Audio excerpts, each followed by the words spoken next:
नमस्कार. इंद्रधनुष्याच्या भागात आपलं हार्दिक स्वागत. आज आपल्या भेटीला येत आहेत लातूरच्या विवेकानंद वैद्यकीय प्रतिष्ठानचे अध्यक्ष ॲडव्होकेट अनिल अंधोरीकर. हे वकील साहेब जे आहेत ना, सुरुवातीला संघाचे प्रचारक होते. शिक्षणानंतर त्याच्यानंतर वकिली व्यवसाय सुरू केला. तिकडे फार काही रमले नाहीत म्हणून विवेकानंद रुग्णालयामध्ये प्रशासकीय अधिकारी म्हणून त्यांनी नोकरी केली. निवृत्ती घेतली, पण ते कुठले निवृत्त होत आहेत. विवेकानंद रुग्णालयाच्या कामामध्ये त्यांचा सहभाग पुन्हा वाढला आणि आता ते विवेकानंद रुग्णालयाच्या विश्वस्त संस्थेचे अध्यक्ष आहेत. त्यांचा हा सगळा प्रवास तर आपण समजून घेणारच आहोत, पण आत्ता विवेकानंद रुग्णालयाची सद्यस्थिती आणि विस्ताराच्या कल्पना, त्यातलं वेगळेपण, अशा सगळ्या गोष्टी आपण थेट त्यांच्याशी चर्चा करून समजून घेणार. नमस्कार अनिलराव. नमस्कार. मी जो उल्लेख केला की तुमचा वैद्यकीय शाखेशी दुरान्वयानेही संबंध नाही, रुग्ण म्हणून तेवढ्या पुरतात. हा बरोबर आहे. म्हणजे प्रत्यक्षात तो काही वैद्यकीय सेवा वगैरे असं काही त्यातलं माहिती नाही. असं असताना तुम्ही प्रशासकीय अधिकारी म्हणून अनेक वर्ष तिथे नोकरी केली विवेकानंद रुग्णालयात. तर त्यावेळेचा तुमचा अनुभव, काही आठवणी असतील तर ते आम्हाला सांगा. आणि आता तुम्ही अध्यक्ष आहात संस्थेचे, आता तुम्ही संस्थेकडे कसं पाहता ते पण सांगा. तुम्ही आता सुरुवातीलाच म्हटल्याप्रमाणे वैद्यकीय व्यवसायामध्ये माझा काही अनुभव नव्हता, परंतु विधी क्षेत्रामध्ये, कोर्टामध्ये जे मन रमायला पाहिजे एखाद्या कामामध्ये, म्हणजे एखाद्या ठिकाणी उत्कर्ष व्हायचा असेल तर तसं काही तिथं मन रमण्यासारखी माझी मानसिकता किंवा स्वभाव धाटणी नव्हती. आणि त्यामुळं मला डॉक्टर कुकडे काकांनी विचारलं की बाबा तुम्हाला, त्यांनी हे काय पार्श्वभूमी माहिती नव्हती, पण त्यांनी मला सहज विचारलं की तुम्ही ह्या क्षेत्रामध्ये काम करायला येता का, हे सेवा म्हणून करायचं काम आहे, असे त्यांनी मला प्रस्तावना केली होती त्याची. आणि मला ते भावलं. संघाचे संस्कार आहेत त्यामुळं मनाची एक जडणघडण झालेली होती. प्रचारक असल्यामुळं एक स्वभाव तयार झालेला होता. तो सेवाभावी स्वभाव बनला गेल्यामुळं मला हे आव्हान काकांनी जे केलं तर ते मला स्वीकारावं असं वाटलं. आणि मग मी विवेकानंद रुग्णालयामध्ये प्रशासकीय अधिकारी म्हणून प्रत्यक्ष कामाला सुरुवात केली. मी जे म्हणालो की प्रशासकीय सेवेत तुम्ही दीर्घकाळ घालवलात. तुमच्या त्या प्रशासकीय सेवेमध्ये एकतर भरपूर लोकांशी संपर्क येतो ना, कर्मचारी आहेत, रुग्ण आहेत, वेगवेगळे लोक येऊन भेटतात. जरा तुमच्या या कालखंडातील म्हणजे तुमच्या कायम लक्षात राहणारे अनुभव एक दोन आम्हाला सांगा. प्रशासन म्हणजे आता आपण सांगितलेल्या विविध लोकांशी प्रत्यक्ष संबंध आणि तिथे काम करावं लागतं त्यांच्यासोबत काम करणं आणि त्यांच्याकडनं कामं करून घेणं. आणि हे सगळं करत असताना विवेकानंद रुग्णालयाचा म्हणून जो एक स्वभाव आहे, त्या रुग्णालयाची जी एक प्रकृती आहे, सेवाभाव, तर तो सेवाभाव ह्या सगळ्यांच्या मध्ये निर्माण करत किंवा तो वृद्धिंगत करत त्यांना ह्या कामामध्ये जोडून ठेवणं. आणि त्यांच्यामध्ये कौशल्य विकास तर झालाच पाहिजे, परंतु त्याच्यासोबतच त्यांची स्वभावाची सुद्धा जडणघडण ही सेवाभावाकडे झुकणारी राहील असा प्रयत्न आम्हाला करावा लागला. आणि तो मी माझ्या डोळ्यासमोर ते उद्दिष्ट होतं आणि त्या पद्धतीने मी ते करत आलो. आता याला काही विपरीत अनुभव येतच नाहीत असं नाही. आमच्याकडं कामगार संघटना होती आणि त्या कामगार संघटनेच्या काही मागण्या, काही अशा अवास्तव गोष्टी काही घडत गेल्या. त्याच्यातनं काही दीर्घकाळ असा 1-2-3 वर्षाचा काळ असा गेला की ज्यामध्ये प्रशासकीय कसब हे पणाला लागलं असं म्हणता येईल आपल्याला. परंतु येणं प्रकारेनं आम्ही ते पूर्ण सगळं पूर्वपदावर आणू शकलो. आणि आता साधारण 2-3-4 सालची गोष्ट आहे ती, 2003-04ची. त्याच्यानंतर जे आम्ही काही सुधारणा त्याच्यामध्ये केल्या, व्यवस्थापन म्हणून, कर्मचारी व्यवस्थापन म्हणून, आणि तेव्हापासून आतापर्यंत वरचेवर त्या दिशेनं कर्मचाऱ्यांचे स्वभाव बदलत गेले. त्यांचे संस्थेला अनुकूल असं सगळं काम वाढत गेलं. आणि त्याचा परिणाम म्हणून असं म्हणता येईल की संस्थेने हातामध्ये घेतलेली कामं ही निष्ठेनं करण्याकडं कर्मचाऱ्यांचा कल वाढत गेला. तर ही एक मला अशी गोष्ट वाटते की हे आम्हाला ते एक इष्टापत्ती झाली आणि त्यातनं काही गोष्टी हे आम्ही व्यवस्थापनातल्या कर्मचारी व्यवस्थापनातल्या आम्ही शिकलो आणि त्या आम्ही पुढे त्याची अंमलबजावणी करू शकतो. मी आता नाव विसरलो, परंतु आपल्याकडे एक स्वच्छता कर्मचारी होते. हो, बरोबर. की जे स्वच्छता कर्मचारी आंघोळ करून रुग्णालयात यायचे आणि आंघोळ करून स्वच्छतेचे कामं करायचे. बरोबर. ते बबरू मोठे. तर मी त्यांना नेहमी म्हणायचो की ते जेव्हा मी त्यांचं उदाहरण अनेकांना द्यायचो की ते येतात संडास साफ करायला, परंतु येताना ते शुचिर्भूत होऊन येतात. त्यांनी विभूती लावलेली असते, त्याच्यावर अष्टगंध लावलेलं असतं आणि जसं काही ते एखादी पूजा करायला निघालेत अशा प्रकारची त्यांचं दिसणंही तसंच असायचं आणि मुख्य म्हणजे त्यांचा भावही तसाच असायचा. ते काम करत असताना सुद्धा जणू काही आपण पूजा करतोय अशा पद्धतीचा स्वभाव त्यांचा होता आणि हे वातावरणाचा परिणाम म्हणून अशा काही गोष्टी कर्मचाऱ्यांमध्ये छान घडत गेल्या. म्हणजे बबरावन मामाचंच उदाहरण असं मला काकांनी पण सांगितलं. मी त्यांची मुलाखत केली होती. तर ते ना हे तर काम करत होतेच, पण डॉक्टरांच्या कौटुंबिक विषयामध्ये देखील समजा काही कुरबुर झाली तर ते भांडण मिटवण्याचं काम पण मामा करायचे. ते सुद्धा ते करायचे. कारण घर सांभाळणं, कारण आमच्याकडं पती पत्नी दोघेही रुग्णालयामध्ये काम करणारे, म्हणजे कौटुंबिक गोष्टींकडे लक्ष द्यायला त्यांना वेळ कमी मिळणार. बरोबर. तर ही जागा जी भरून काढणं आहे तर ती भरून काढण्याचं काम हे बबरू करायचे. तर अशा पद्धतीनं त्या माणसाचा एक आमच्याकडं आदर्श कर्मचारी म्हणून आम्ही कायम त्यांचा उल्लेख आणि उदाहरण म्हणून लोकांसमोर ठेवत असतो. ते सर मला एक सुचलं असं की आपल्याकडे रुग्णालयामध्ये एक व्यवस्था अशी आहे की माणूस निवृत्त झाला पण तरी देखील त्याच्या सेवेचा उपयोग कसा करता येईल. म्हणजे उदाहरणार्थ एखादी नर्स आहे, ते रिटायर झाले तर तुम्ही आहात ना, त्यांना करमत नाही कारण आयुष्यभर काम केलं असतं. पण फीडबॅकसाठी म्हणजे आत्ता रुग्णालयाच्या व्यवस्था ज्या आहेत त्यात रुग्णांची काय अडचण आहे, कोणाची काय तक्रार आहे, त्याच्यासाठी तुम्ही आठवड्यातले अमुक दिवस या, इतर रुग्णांशी बोला आणि आम्हाला फीडबॅक द्या. ही सिस्टीम विवेकानंद रुग्णालयाने सुरू केली. तर त्याचा काय लाभ होतो हे जरा आम्हाला सांगा. त्याचा लाभ असा आहे की त्यांना विवेकानंद रुग्णालयातल्या व्यवस्थात्मक गोष्टी आणि त्याची संस्कृती याच्यातूनच ते गेलेले असतात. त्यामुळे त्या सगळ्या गोष्टींचा त्यांना परिचय असतो आणि बाहेरून आलेल्या रुग्णांना असे लोक आणि नोकरी करतोय हा भाव नाहीये, तर आता मी सेवा करतोय हा भाव त्यांच्यामध्ये आल्यामुळं आपोआपच माणसाच्या अप्रोचमध्ये फरक पडतो आणि त्या पद्धतीनं सगळ्या माहिती तर देतात पण अधिकार आत्ता आपल्याला काही नाही, परंतु आपण त्यामुळे स्वाभाविकपणेच जे काही करतोय ते सेवा म्हणून करतोय अशा प्रकारचा भाव त्यांच्यामध्ये असतो आणि त्याचा संस्थेने त्या लोकांना पुन्हा आपल्या कामामध्ये वेगवेगळ्या भूमिकेमध्ये घेऊन, म्हणजे कोणी क्लर्क असेल तर त्याला आम्ही नंतर PRO म्हणून घेतलं, कोणी लॅबोरेटरीमध्ये काम करणार आहे तर आम्ही त्याला दुसऱ्या कुठल्या व्यवस्थापनाच्या गोष्टीमध्ये घेतलं आणि अशा पद्धतीने ती एक आमच्याकडं असे किती लोक आहेत? असे आत्ता आमच्याकडे 5-1 लोक आहेत असे, परंतु हे बदलत गेलेले आहेत. म्हणजे केशव अंकुलवार हे एक नाव आहे की जो क्लर्क होता, परंतु नंतर फ्रंट ऑफिस मॅनेजमेंटचे जे काम असतात तर म्हणजे OPD मधले आमचं, तर ते काम करण्यासाठी तो अत्यंत परफेक्ट माणूस, त्याचा मुळातच स्वभाव होता म्हणून त्याला आम्ही पुन्हा ती संधी दिली आणि तसा रुग्णालयाला आणि रुग्णांना विशेषतः तिथलं काम त्यांचं सुकर होण्यासाठी खूप मदत होत गेली. बघा, विवेकानंद रुग्णालयाचा जो एकूण सगळा विकासक्रम आहे तो तुम्ही बराच पाहिलाय, स्वतः अनुभवलाय, त्यात इन्व्हॉल्व होतात. तर तुम्ही एक प्रशासकीय अधिकारी म्हणून जसं काम केलं, आता तुम्ही संस्थेचे अध्यक्ष आहात.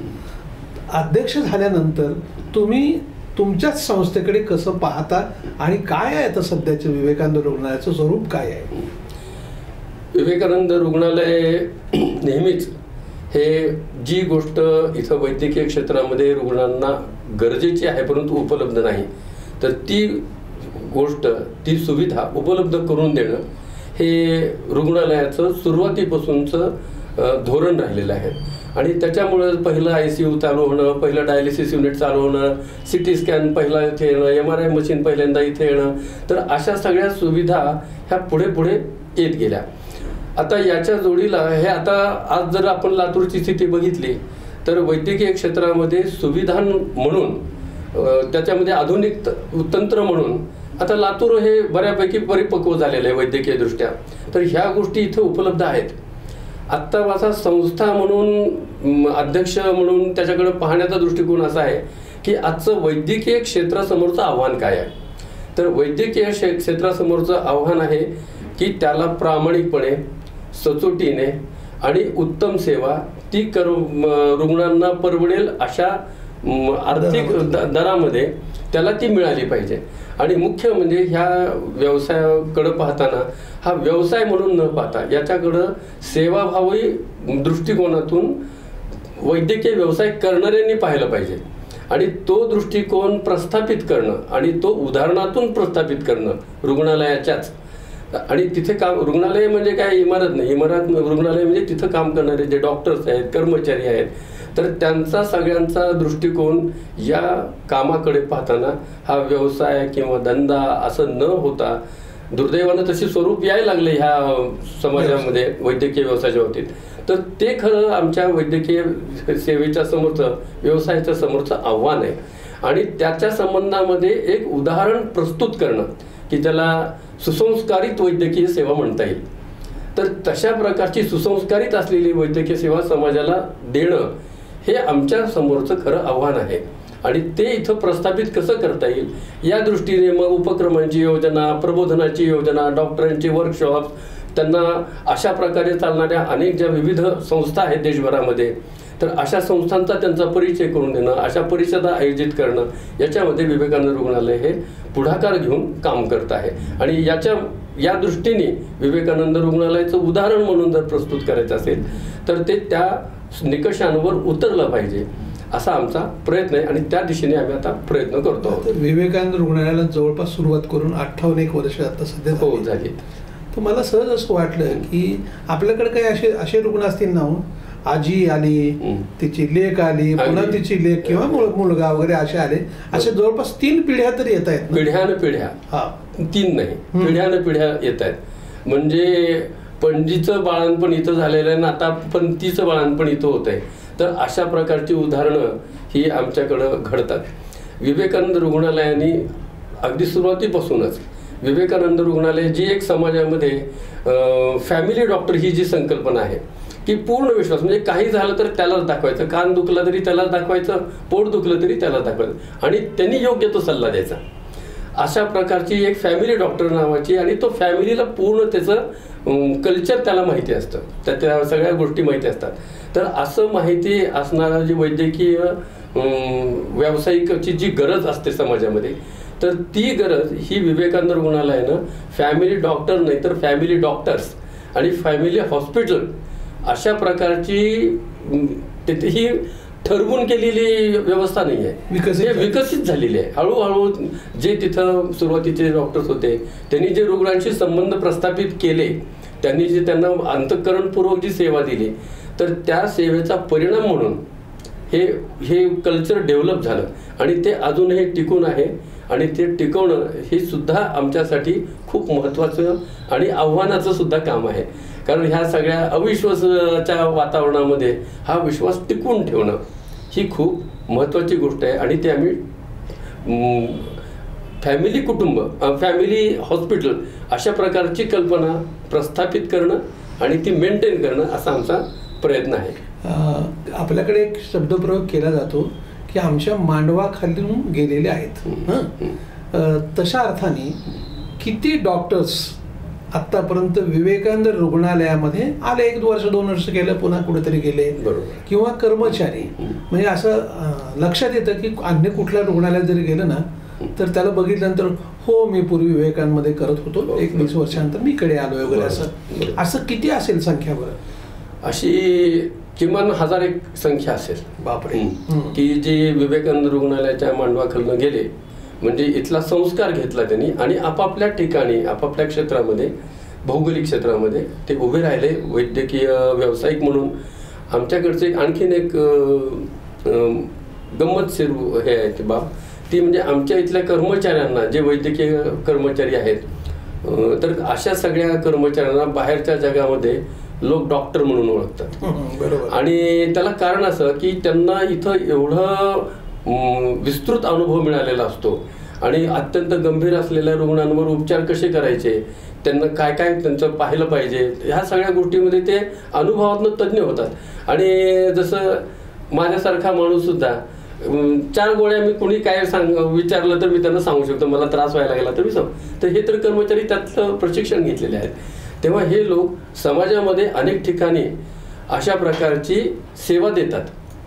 आता ही सेवा म्हणजे त्याला अधिकृत काय त्याच्यासाठी, तर त्यासाठी आवश्यक ते प्रमाणपत्र वगैरे ते घेतात आणि ती सेवा देतात. तर असा एक खूप चांगला अनुभव आहे की आणि ते लोक नंतर त्यांच्या आकडे आलेले जे रुग्ण आहेत त्यांना अत्यंत विश्वासाने आपल्या होम पिचवर पाठवतात. जिथं त्यांनी काम केलेलं आहे तिथल्या कामाबद्दल त्यांना विश्वास आहे. तर अशा ठिकाणी अशा रुग्णांची सुद्धा बऱ्यापैकी वर्दळ असते. आता बघा, तुम्ही एकतर कसं आहे, विवेकानंद कॅन्सर हॉस्पिटल झालं, रुग्णसेवा सदन झालं, मातोश्री वृद्धाश्रम आहे, आणि ह्या सगळ्या गोष्टीत तुम्ही वेगवेगळे पुन्हा शिबिरं घेतात. हे सगळं व्यवस्थापन चालतं कसं हो? किती गोष्टी आहेत? एक तरी प्रत्येक गोष्ट करत असताना त्याची समाजाची ती गरज आहे म्हणून ही निर्माण झालेली आहे. आमचं काहीतरी टार्गेट आहे, आम्ही काहीतरी करायचं ठरवलंय म्हणून आम्ही काहीतरी उभं केलंय असं नाही. ज्या काही निर्माण झालेल्या गोष्टी आहेत त्या भविष्याचा विचार करून समाजाची काय गरज असणार आहे याचा विचार करून आम्ही त्या गोष्टी सुरू केल्या. 1996-97 मध्ये वृद्धाश्रमासारखी जी संकल्पना आहे आमच्याकडे, त्याच्यावर बराच विचार झाला की आपण वृद्धाश्रम चालवायचा का, म्हणजे ते सामाजिक ती समस्या आहे म्हणून त्याच्याकडं पाहायचं का, समाजाला लागलेला तो एक कलंक आहे वृद्धाश्रम हा, म्हणून आपण त्याला हात घालायचा नाही असा विचार करायचा. तर ती एक सामाजिक समस्या आहे आणि त्याच्याकडं ती समस्या सोडवण्यासाठी आपण आहोत. आणि साधारणपणे वृद्धापकाळामध्ये वैद्यकीय समस्या पुष्कळ निर्माण झाल्या असतात, तर त्याच्यामध्ये आपण कमीत कमी दरामध्ये त्यांना ती सेवा उपलब्ध घरची म्हणून उपलब्ध करून देऊ शकतो. तर हा एक त्याच्यातला खूप जमेचा भाग आहे की ज्याच्यामुळे आम्ही वृद्धाश्रम चालू केला. आता रुग्णसेवा सदनचा तुम्ही उल्लेख केला. ज्या कॅन्सर रुग्णांना दीर्घकाळ रुग्णालयामध्ये उपचार घ्यावे लागतात, तर रेडिएशन सारखा जो उपचार आहे, तर ह्या उपचारासाठी दिवसाकाठी एक त्याला अर्धा तास फार तर सगळा मिळून वेळ लागतो. त्याच्यानंतर त्याला वैद्यकीय सुपरविजनची गरज नसते, तो घरी जाऊ शकतो. परंतु तेवढ्यासाठी त्याला पुन्हा घरी जायचं आणि पुन्हा दुसऱ्या दिवशी यायचं. तर ही त्याचं जाणं येणं, त्याच्यामुळे त्याला होणारा शारीरिक असा जो त्रास आहे आणि थकलेला असतो, मन खंगलेलं असतं त्याचं, तर तशा वेळेस त्याला शक्यतो कम्फर्ट द्यावा म्हणून त्या रुग्णालयाच्या कॅन्सर हॉस्पिटलच्या शेजारीच आम्ही विवेकानंद रुग्णसेवा सदन असं एक योजना सुरू केली. आणि तिथं अत्यल्प दरामध्ये असे जे रेडिएशनचा उपचार घेणारे लोक आहेत त्यांची निवासाची भोजनाची व्यवस्था केलेली आहे. आणि तिथे जे अगदी सामान्य कक्षामध्ये राहणारे जे लोक आहेत त्यांना 150 रुपयामध्ये आम्ही तो आणि रुग्ण आणि त्याचा नातेवाईक अशा दोघांच्या राहण्या खाण्याची जेवणा खाण्याची व्यवस्था 150 रुपयामध्ये सर्व व्यवस्था केलेली आहे. बाहेर त्याला लागणाऱ्या खर्चापेक्षा हा खर्च कमी असला पाहिजे हे आम्ही त्याचा निकष ठेवला आणि त्या दृष्टीने पाहिलं तर अशा पद्धतीने त्यांची ती व्यवस्था केलेली आहे. धर्मादाय संस्था चालवताना काही एकदम म्हणजे त्याला 0 पैशात कराव्या लागतात, तसं विवेकानंद रुग्णालयामध्ये नेमकं काय होतं? त्याची एक हे गंमत सांगतो की धर्मादाय रुग्णालय म्हणून त्याच्या कायद्यानुसार त्याला काही ठराविक बेड हे त्याच्यासाठी गरीब रुग्णांसाठी आरक्षित ठेवावे लागतात. आणि त्यांना त्याच्या बदले काही जणांना 50% सवलतीच्या दरात, काही जणांना पण 100% सवलतीच्या दरात हे उपचार करावे लागतात. आत्ता केंद्र शासनाने आयुष्यमान भारतच्या माध्यमातून केंद्र शासन त्याच्यासाठी पैसे देतं. परंतु ही जी योजना आहे धर्मादाय योजना ह्याच्यामध्ये संस्था पैसा खर्च करते. त्याचे आता केंद्र शासनाच्या योजनेमध्ये जे काही पैसे मिळतात ते त्या मानाने खूप अल्प असतात, म्हणजे परवडण्यासारखे ते दर नाही आहेत. तरीसुद्धा अशा प्रकारच्या आम्ही सेवा ज्या काही योजना येतात सरकारच्या त्या सगळ्या आम्ही घेतो.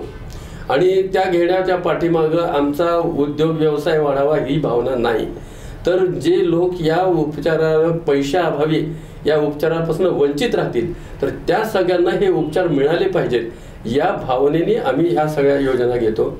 आणि मुळात संस्थेची जी निर्मिती झाली तेव्हा जे काही ध्येय धोरण समोर मांडलं गेलं होतं, ठेवलं गेलं होतं, त्याच्यामध्येच असं आहे की रुग्णांना त्यांना परवडेल अशा दरामध्ये आपण उपचार दिले पाहिजेत. आता परवडेल म्हणजे एखाद्याला एक पैसाही परवडत नाही तर त्याला पूर्ण मोफत सुद्धा केलं पाहिजे. आणि याच्या शिवाय मग जेव्हा ज्यांना जशी जशी गरज आहे तसं पैशासाठी कुठल्याही रुग्णांना अडवणूक होणार नाही याची आम्ही पूर्ण तिथं दक्षता घेतो. आणि हे आमच्या सगळ्या ध्येय धोरणामध्ये स्पष्ट आहे. आणि हे धोरण आमच्या कर्मचाऱ्यांपर्यंत, आमच्या वॉचमनपर्यंत सगळ्यांना माहिती आहे. म्हणजे हे काही आपण फक्त कुणीतरी एकाने निर्णय घ्यायचा, त्यांनी ठरवायचं मग करायचं की नाही असं नाही, सगळ्यांना माहिती आहे की हे अशा पद्धतीने संस्थेचं धोरण आहे. आणि त्यामुळं कुठलाही रुग्ण उपचाराविना पैशाअभावी आमच्याकडनं परत जात नाही याची आम्हाला खात्री आहे. आणि त्याचा आम्हाला सार्थ अभिमान आहे, आनंद आहे. आणि एक शेवटचा प्रश्न, तुम्ही ज्या पद्धतीचा तुमचा प्रवास आहे तर विवेकानंद रुग्णालयाच्या भविष्यात काय योजना तुमच्या डोळ्यासमोर आहेत? माझ्या दृष्टीने तरी मी प्रत्यक्ष त्या टेक्निकल क्लिनिकल कामामध्ये नाही, परंतु वैद्यकीय व्यवसाय म्हणून कसं स्वरूप राहिलं पाहिजे आपल्या संस्थेचं, विकास तर होत राहील. या विकासासाठी आम्हाला रुग्णांकडूनच पैसे मिळाले पाहिजेत अशी आवश्यकता नाही. स्वाभाविकपणे आम्हाला समाजातनं झालेलं काम पाहून आम्हाला देणग्या मिळतात. काही वेळेस शासनसुद्धा आम्हाला आमच्या कामाची गुणवत्ता आणि हे पाहून सर्व आम्हाला शासनसुद्धा काही ग्रँट्स देते. त्या ग्रँट्समधून आमच्या संस्थेचा जे आधुनिक विकास आहे तर तो सर्व त्याच्यामधनं होत राहील. परंतु तो सगळा विकास होता कुठेतरी तुम्हाला म्हटलं की आधुनिक व्यवसाय सुविधा उपलब्ध करणं हे आजचं आमच्या विवेकानंद रुग्णालयाच्या समोरचं आव्हान नाही आहे. आमच्या समोरचं आव्हान आहे त्या वैद्यकीय व्यवसायाला वैद्यकीय सेवेचं स्वरूप टिकवून ठेवणं, समाजामध्ये ते प्रसृत करणं आणि एक उदाहरण म्हणून समाजासमोर आणणं की ही वैद्यकीय सेवा आहे. आणि तो भाव वैद्यकीय सेवा देणाऱ्यांच्यामध्ये, डॉक्टरांच्यामध्ये, तिथं काम करणाऱ्या कर्मचाऱ्यांच्यामध्ये, तिथं जो वॉचमन काम करतो, तिथला जो क्लर्क काम करतो त्याच्यामध्ये सुद्धा हा भाव असणं ही आजची खरी ह्या वैद्यकीय व्यवसायाची गरज आहे. बाकी एकदा तुम्हाला ज्या आत्मीयतेनं तुम्ही सेवा द्यायला लागला की जिथं जी गरज असेल तिथं तुम्ही जाऊन स्वाभाविकपणे पोचू शकता. म्हणजे त्यामुळं विस्तार करणं असं नाही, परंतु जी काही समाजाची गरज निर्माण होईल तर त्या गरजेला आपण एक उत्तम प्रतिसाद आपण देऊ शकलो पाहिजे आणि त्या गरजा आपण पूर्ण कराव्यात. असं मी म्हटलं की आम्ही ठरवून काही केलं आहे असं नाही, पण जरा जशा जशा गरजा पुढे येत गेल्या तसतसं आम्ही त्याला प्रतिसाद देऊ शकलो आणि त्या संस्था उभ्या करू शकलो. रुग्णालयातलं कार्डियक सेंटर असेल, विवेकानंद कॅन्सर हॉस्पिटल असेल, आता कॅन्सर सुपर स्पेशालिटी हॉस्पिटल असेल, आता तिथं पेट सिटीची गामा कॅमेरा, आयोडाईन थेरपी म्हणजे न्यूक्लिअर मेडिसिनची आम्ही व्यवस्था करतोय. हे काही आमच्या ह्याच्यामध्ये ठरलेलं आहे असं नाही, परंतु आता ही समाजाची गरज आहे म्हणून आम्ही त्या गोष्टी पुढे करणार आहोत.